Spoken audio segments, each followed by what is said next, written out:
Remuneration ఎప్పుడు అందుకున్నారు రమ్య గారు? నేను హైయెస్ట్ రిమ్యునరేషన్ అయితే ఆర్యభట్టకండి, దానికి అందుకున్నాను. దానికి వచ్చి 15 lakh ఇచ్చారు నాకు. తర్వాత అన్ని ఐటమ్ సాంగ్ చేస్తే 10 lakh. 10 lakhs కూడా? వావ్. ఇలా సో అయితే ఇచ్చారు. మీరు దాన్ని కెరియర్గా మలుచుకుని దాదాపు వెళుతున్న టైంలో మళ్ళీ మీరు చాలా మంది కమెడియన్స్ పక్కన వేశారు. Yes. బ్రహ్మానందం గారు.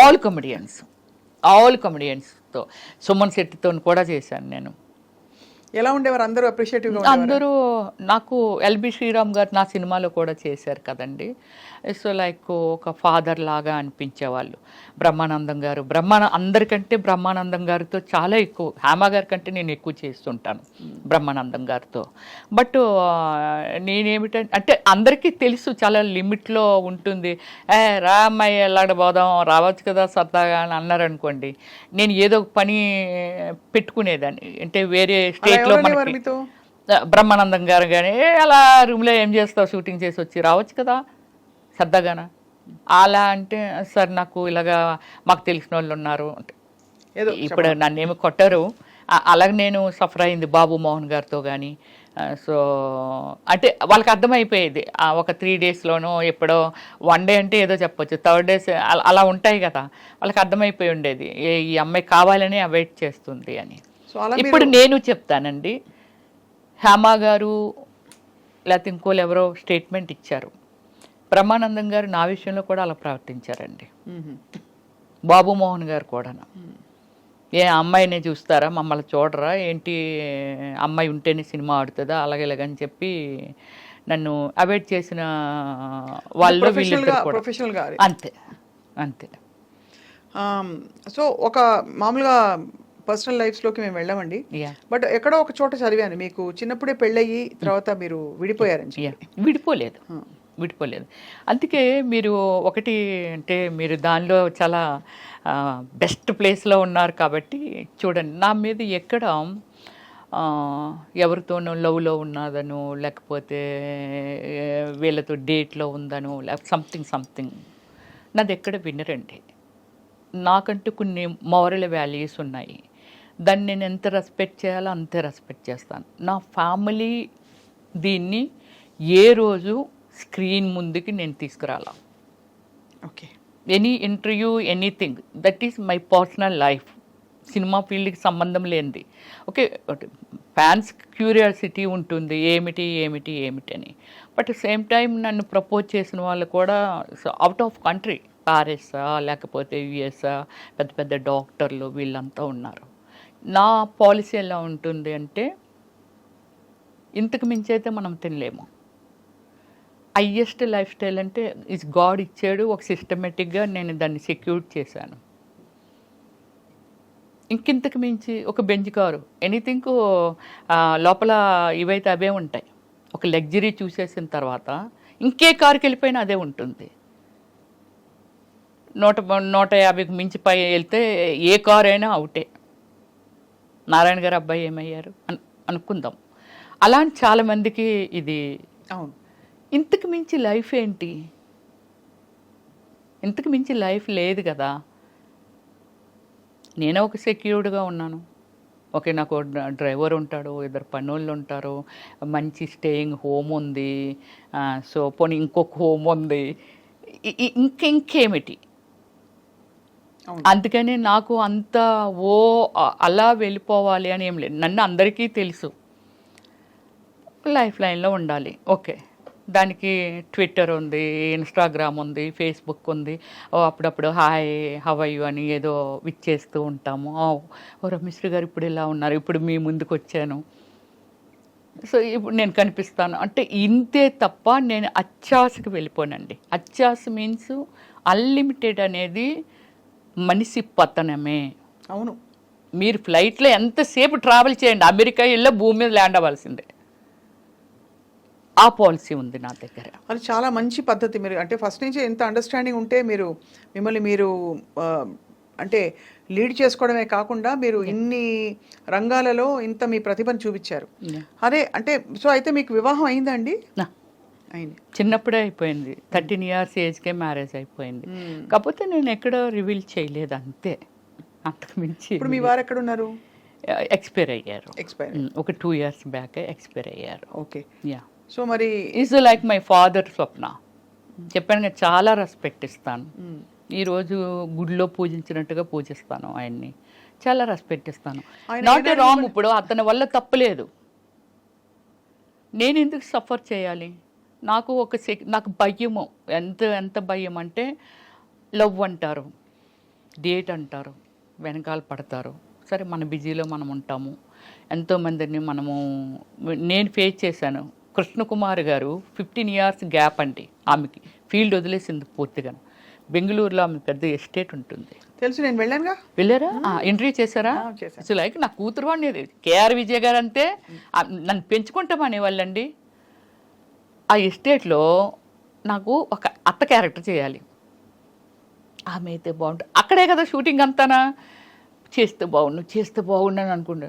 అమ్మా, ఇప్పుడు మళ్ళీ మేకప్ అయ్యి కూర్చొని వాళ్ళు ఎవరు అడిగినా యాక్సెప్ట్ చేయలేదండి. నేను అడిగాను, ప్లీజ్ మీరు చెయ్యండి, బాగుంటుంది, మంచి క్యారెక్టర్ అంటే అప్పుడే యాక్సెప్ట్ చేశారు. డైలీ లంచ్ ఆవిడ ఇంట్లోనే, ఆ ఎదురుగానే సావుకార్ జానకి గారు వెళ్ళారా? మేఘా వర్షించని ఒక మూవీ అనమాట, అద్భుతమైన మూవీ. అలాగే మలయాళంలో ఒక మూవీ చేశాను, ఆ మూవీకి నాకు అవార్డు వచ్చింది. సో అలాగే ఏమిటంటే వాళ్ళందరూ మాట్లాడుతుండేవాళ్ళు వీటి గురించి, ఏంటో వస్తున్నారు, ఏదో అయిపోతున్నారు. అప్పుడు మన శశికళ గారు ఏదండి ఆమె కాంచనా గారు ఎందుకు అలా మాటల్లో వస్తూ అవతల వెనక వైపు, మీరు స్విమ్మింగ్ పూల్ చూసారటు? చూసాను. అక్కడ కుర్చీలు వేసుకొని కూర్చున్నాం. కూర్చుంటే ఇవన్నీ చెప్పేవారు, వీళ్ళు ఎలాగ అయిపోయారు, అలా అలాగైపోయారు, సావిత్రి గారు ఎలాగ అయిపోయారు, ఇవన్నీ అని. ఏమిటి అని అంటే, ఎవరినో నమ్మితే కదా అలాగైంది.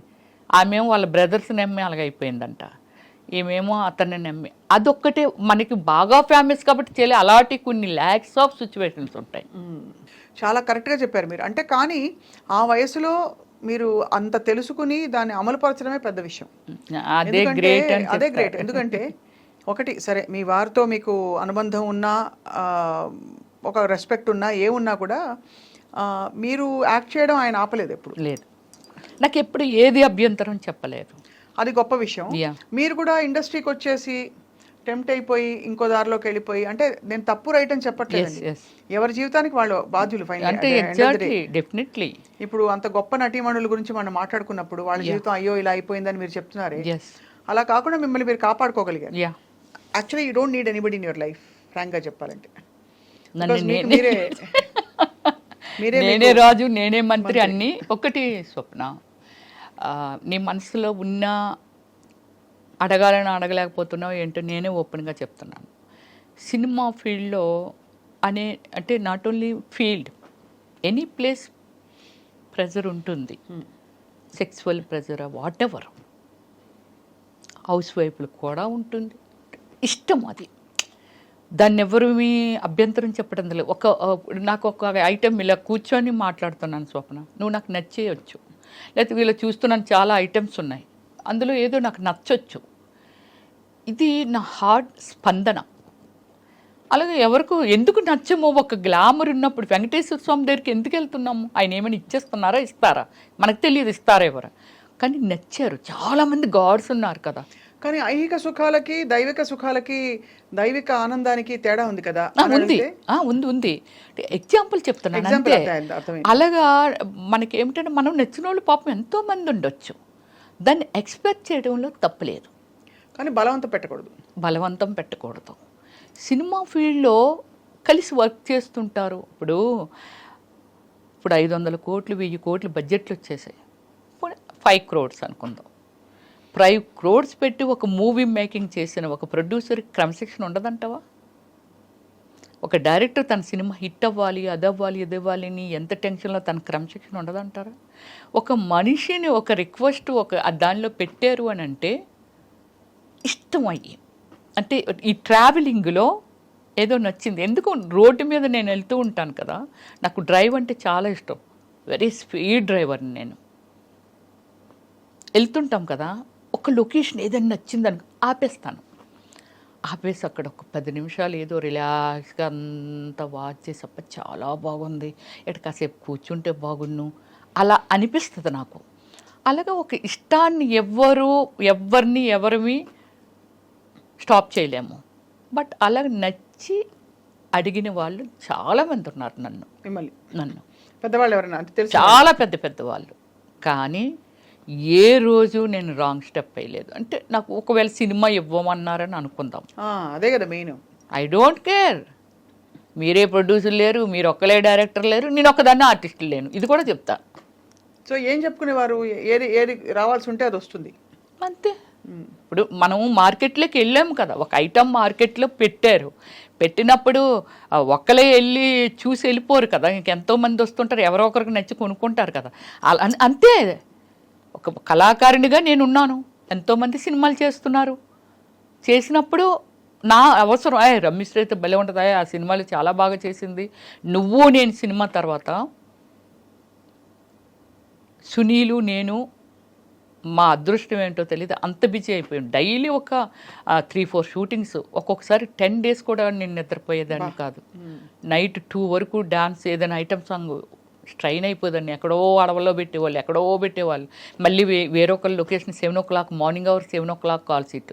నేను ఎప్పుడు ఇంటికి వెళ్ళాలి, ఎప్పుడు పడుకోవాలి, ఎన్ని చేయాలి. ఇప్పటికీ నా దగ్గర ఒక అసిస్టెంట్ ఉండేదండి, లక్ష్మి అనేసి, ఇప్పటికీ మాట్లాడుతుంది. పిల్లలతో పెద్దోళ్ళు అయిపోయారు, ఇంటర్మీడియట్ ఏదో చదువుతున్నారు. 10 years ఉంది అమ్మాయి నా దగ్గర. అమ్మాయిని కోవే సరళ, తర్వాత రజిత గారు, వీళ్ళందరూ ఏటా పిల్ల పిచ్చిదాన్ని ఉంది, అలాంటిదాన్ని పెట్టుకున్న అందంగా ఉండేదాన్ని పెట్టుకో అన్నారు. 10 years ఉందండి. Everything only that girl.